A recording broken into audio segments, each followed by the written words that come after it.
Hello guys नमस्ते। आज म तपाईँलाई यो ल्यापटपमा होइन ल्यापटप आएको छ डेलको। यसको चाहिँ भनेको सी ड्राइभ खुल्दैन। सी ड्राइभ नखुलेपछि भनेको डेस्कटपको फाइल कसरी तान्ने त? अब डेस्कटप फाइल तान्नु पऱ्यो हामीलाई होइन। उहाँको डकुमेन्टहरू होला, डेस्कटपमा फोटोहरू होला, त्यो फाइल कसरी तान्ने त? त्यसको लागि त अब त खुल्दैन। नखुलेपछि अब फर्मेट गर्नु पऱ्यो। फर्मेट त सी ड्राइभ गर्ने हो। नयाँ ओएस हाल्दाखेरि सबै उड्छ। त्यो कसरी तान्ने त फाइल भनेर म सिकाउनु गइरहेको छु होइन। यहाँ बुट मोडमा हामी लाने, बुट कसरी लाने भन्ने कुरा चाहिँ त नर्मल ल्यापटप फर्मेट गरेर आउँछ भने होइन। यसको भनेको डेल भनेको एफटेबल हुन्छ। एफटेबल बुट के हुन्छ होइन। एफटेबलद्वारा हामीले यो बुटमा गर्ने यहाँ बुट मोडमा चाहिँ युएफआईको हामीले चाहिँ हालेका छौँ। मेन्टेन भन्छ क्या, मेन्टेन एउटा सफ्टवेयर हो। यो चाहिँ भनेको तपाईँ A to Z all in one भन्ने सफ्टवेयरभित्र वेबसाइटमा गएर तपाईँ डाउनलोड सक्नुहुन्छ। त्यसलाई बुटेबल कसरी बुटेबल बनाउने त्यो पनि पछि बनाउँला। त्यो बुटेबल पेन ड्राइभ जस्तै हो। यो पनि एउटा यसमा हामीले मेन्टेनको अपरेटिङ सिस्टम छ। यो चाहियो पहिले, सबभन्दा पहिले यो हालेपछि भनेको बुटबाट जाने, एफटेबलले बुटबाट जान्छ। बुटपछि यसलाई खुलाउने क्या। कहाँ छ त यहाँ USC window boot manager WD hard disk HDD छ। युएससी हामी त युएससी जानु पऱ्यो त। युएफआई मोडमा छ, युएफआईको युएससीमा जानु पऱ्यो। त्यो लिगेसी मोडको युएससी युएफआई हो। म इन्टर हाने यसरी आउँछ। यस्तो आउँछ अप्सन यहाँ हेर, window mini 10 mini windows 10 64 beet हो। अहिले 64 बिटमा छ। हामी 64 बिट 7 पनि खोल्छ, यहाँ 8 पनि खोल्छ, यहाँ 10 पनि छ। 10 को 64 बिट सेटअप हो। हामीले मिनी खोल्नु आँटेको नि त होइन। हामी मिनीमै क्लिक गर्छौँ।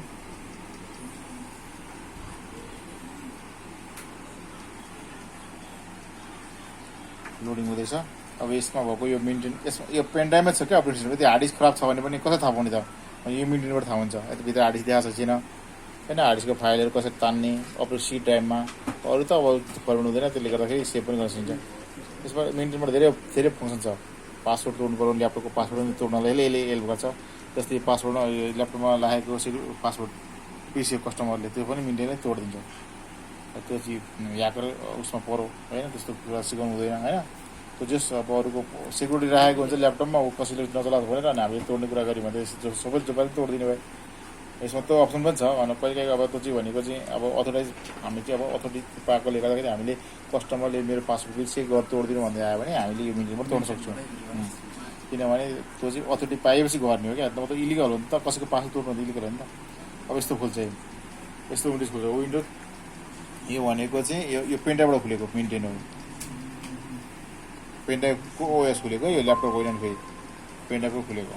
ओके, अब यसमा सिधै अब अरू जस्तै हो। अरू डेस्कटप चला जस्तै हो, विन्डोज 10 चला जस्तै हो।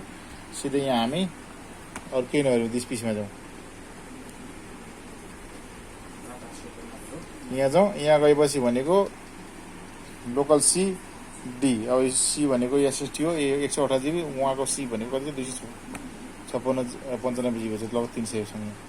यसलाई मैले खोलेँ हो। यहाँ हामी कहाँ जाने युजरमा जाने, सिधै युजर। यहाँ भनेको डेल एउटा पब्लिक छ, अर्को डेल छ। अल युजर गरे पनि भयो होइन। यहाँनिर के छ त नाम, डेस्कटप एसएच के छ हाम्रो। सिधै यसको डेलमा जाउँ, युजर होइन। युजरको डेलमा जाउँ है। डेलमा यहाँनिर हेरौँ डेस्कटप। उहाँको डेस्कटपहरूको फाइल खोले के छ डेस्कटपमा, केही छ यहाँ त्यस्तो इम्पोर्टेन्ट छैन भने ब्याक गरौँ। अब हेरौँ डकुमेन्ट, डकुमेन्टहरू छ डाउनलोड गरेको छन् कि अरू जस्तै अफिसमा चलाएका डकुमेन्टहरू। जस्तै डोमेस्टिक एनिमल भन्ने एउटा बनाएको रहेछ, यो आयो होइन। चाहिने नचाहिने हो, हेर्दाखेरि यसले खोलेर चाहिन्छ। चाहिने हो भने यसलाई कसरी त कपी गरेर त चाहिने होला होइन। मैले के हेर्ने यसलाई कटै गरिदिनु यहाँबाट। यो के भन्छ, हामी त यो फर्मेट गर्न आँटेको पार्टिसनलाई अनि अर्को पार्टिसनमा हालिदिने, जस्तै ईमा हालिदिने। यहाँनिर ल्याएर पेस्ट गरिदिने, पेस्ट। उताबाट यता ल्याएर सेभ गरियो नि त। अब त्यस्तै डकुमेन्ट फोल्डर यहाँ पुगिरहेको छ होइन। अरू चाहिने के छ त यहाँ हेर्ने। जुमबाट के फाइल ल्याएको छ कि क्लासको र चाहिँ यसलाई मैले यो दुइटैलाई ल्यापटपको माउस राइट क्लिक गरेर मैले कटै गरिदिएँ जुम फाइल हो। होइन। यसलाई यसरी खोल्ने।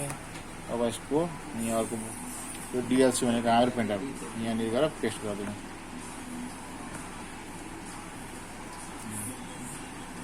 जुम क्लासको अरू के चाहिँ इम्पोर्टेन्ट सबै कपी गरेको डकुमेन्टको ओल्ड फाइल कपी गर्न सकिन्थ्यो, तर अब यहाँ त्यत्रो इम्पोर्टेन्स लागेन। अब म्युजिकहरू हेर्ने, भिडियो हेर्ने, फोटोहरू हेर्ने, पिक्चर हेर्ने छैन।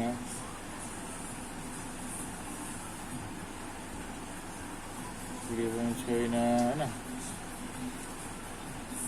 डेस्कटप सर्टकट बनाएको छ यहाँनिर, सर्टकट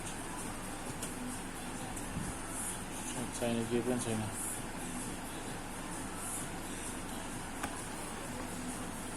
यसो गरेर सबै हेर्न सकिन्छ। User, public user, desktop, base media, यसमा नि छैन इम्पोर्टेन्ट फाइल। यसरी प्रत्येक फोल्डर खोलेर हामी त्यहाँ भएको इम्पोर्टेन्ट डकुमेन्टहरू उहाँको चाहिँ तान्न सकिन्छ। त्यही त मेन्टेन युजर प्रोग्राम फाइलहरू। अब यो भनेको हामीले यो उताबाट फर्मेट नहुने भएकोले गर्दा, उताबाट नखुल्ने भएकोले गर्दा यो मेन्टेनबाट खोलेको। अब यसलाई सबै थोक भएपछि हामीले यो डीलाई कुन रहेछ भने पनि थाहा थिएन नि त हामी त। अहिले यहाँ त डीमा देखाएको छ हो कि त, कसरी थाहा पाउँदा डी नै हो भनेर। यहाँ के त प्रोग्राम फाइल हुन्छ क्या अपरेटिङ सिस्टम भएको पाँच। यहाँ प्रोग्राम फाइल छ, प्रोग्राम फाइल छ नि यहाँ हो, यो चाहिँ अपरेटिङ सिस्टम भने बुझ्यो। यसरी थाहा हुन्छ अपरेटिङ सिस्टम ओएस भनेको अपरेटिङ सिस्टम यसमा बसेको रहेछ। अब हामीले सिधै यसलाई फर्मेट गर्न सक्यो क्या, यसलाई सिधै फर्मेट स्टार्ट।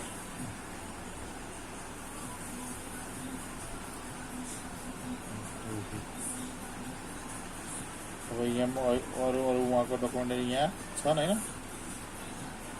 अर्को यहाँनिर अहिले हामी सेभ राखिदिएको यो चाहिँ एसएसटी भइहाल्यो। यसरी गरेर हुन्छ यो दुनियाँ पाउँछ त सबै।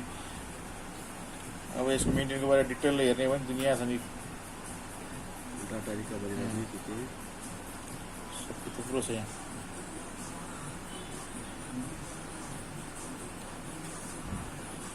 फेरि सुरु भएको अर्को 25 सेकेन्ड मात्रै भयो त। 8 मिनट हो नि त टोटल। 8 मिनटको होइन त, 8 मिनट भइसक्यो, घट्दैछ ऊ 0 सक्यो। ल अहिले यति नै, अब बाँकी कुरा पछि गरौँ ल। हस् धन्यवाद। यहाँ हाम्रो गफ पनि छ। अब यसलाई यति गरिसकेपछि यसलाई रिस्टार्ट गरिदिने।